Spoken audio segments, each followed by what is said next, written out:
Welcome back to a special vice presidential debate edition of America Decides. Let's go ahead and head to the spin room with our Caitlin Huey-Burns and Ed O'Keefe for more on tonight's debate. Guys, I am so excited to be anchoring these 4 hours with you. Ed, set the scene for us, the state of the race and your expectations for tonight.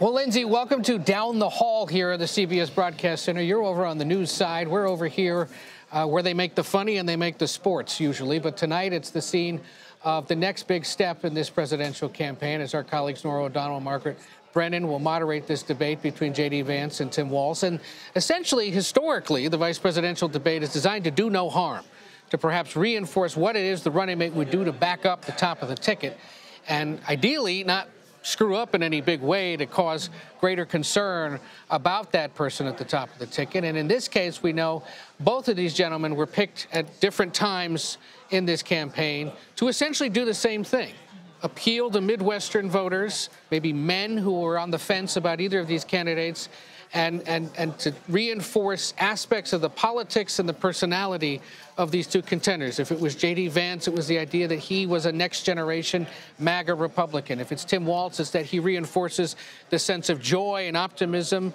and maybe, yeah, slightly center-left Democratic politics that Kamala Harris has brought to the race. And we'll see how it goes in just a few hours as they spar for about 90 minutes. Caitlin, what do we know about how each candidate has been preparing for this moment? Well, it's interesting because if you look at these two tickets, they could not be more different. But as you mentioned, Vance and Walz are competing for similar types of voters, but they also have very different styles. And we know that they have been studying each other. They haven't been in kind of the big national stage for a long time. Obviously, Walz is a governor, was a congressman. J.D. Vance has just been a senator for about 2 years. But talking to sources in the Vance campaign, they believe that he has had a lot of practice in debates because he's been talking to the press nearly every day in press conferences, going on the Sunday shows, and has kind of conditioned himself to be used to a lot of the oppo coming at him and being able to handle that and answer that. But they've also been setting some expectations for their opponent. They have been saying that Vance has been studying Walz's past debate performances, and they are arguing that he is actually quite a good debater. So some expectation setting there. And it's notable, Lindsay, because Vance and Trump have very different preparation styles. Former President Trump kind of likes to pride himself on the idea that he doesn't need debate prep, that he doesn't do a lot of it. But I can tell you that Vance has been very focused on debate prep. He has had multiple sessions with advisors. He has had a mock debate in which Tom Emmer, the congressman from Minnesota, has stood in for Walz, and we'll talk to him later on in the next few hours as we cover this. And Walz has also been focused on debate prep. He's been in Michigan, a key battleground state, making some stops in between to kind of just meet and greet and shake hands. And, you know, that's kind of where he kind of fuels his campaign, is that kind of retail politics. And, you know, most people in the public just haven't seen Walz in this type of setting. They've seen him a little bit on the campaign trail. They've seen a few interviews, but not necessarily in this type of setting. So he's been hunkering down as well, preparing for this debate.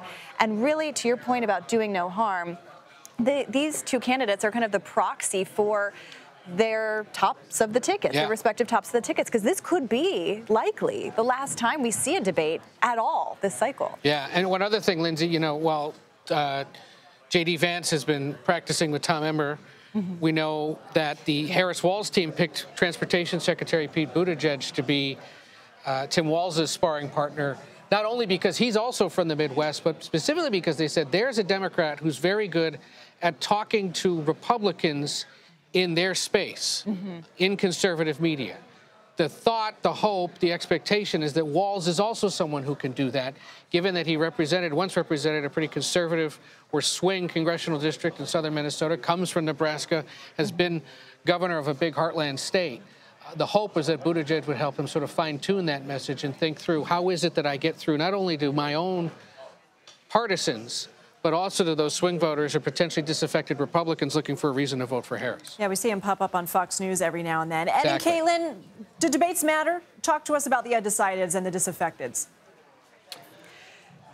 The question of the campaign. Well, Lindsay, you know what's interesting here is that when we talk about those undecideds, it is such a small group. This is a base versus base election. Yeah. The campaigns will say that. And there are those voters in the middle that are either undecided or deciding whether to turn out at all. And so one of the big tasks for a vice presidential candidate is to be that attack dog against the other, try to tear the other person down, and also kind of make the case against the other. But I think there's a different kind of spotlight this time around because of the idea that could this person fill the shoes of the top of the ticket? Yeah. I mean, Kamala Harris now is on the top of the ticket. 2 months ago, she wasn't. Right. J.D. Vance, he is running with someone who is the oldest candidate in this race, Donald Trump, and would be the oldest president if he would be older than Biden if he were Vance reelected. would be the youngest vice president. Exactly. So that takes on a new kind of focus. Anytime someone asks you the question, Lindsay, do debates matter? You have a two-word answer.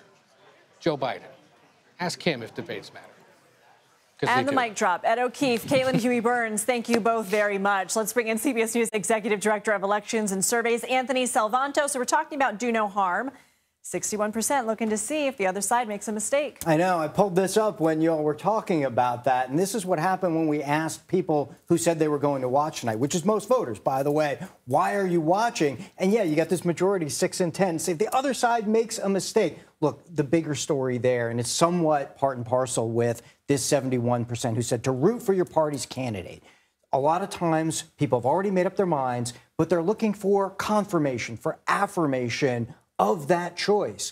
And there's a lot of that in here, right? They're looking for motivation, stay with the theme, because turnout is going to be so important, like Caitlin and Ed were just saying. But I would also point out this one, to learn something about the candidates. And that's key because, see this number down here, 24% to help you decide your vote? That's a smaller number.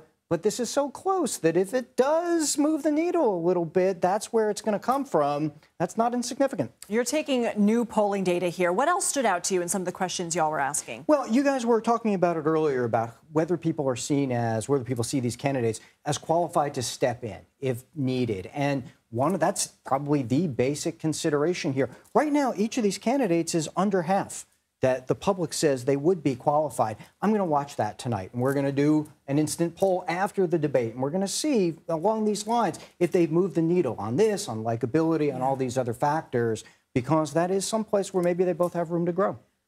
Vance and Walz haven't been on their respective tickets for very long. Have they moved the needle at all? Some of that, I think, comes down to the enthusiasm factor. You mentioned this earlier. One of the basic measures maybe is, do you think you make the ticket better? And here, Democrats are really enthusiastic about Walz, and they see 3/4 of them do think he makes the ticket better. But look, you get a majority that say Vance makes the Republican ticket better.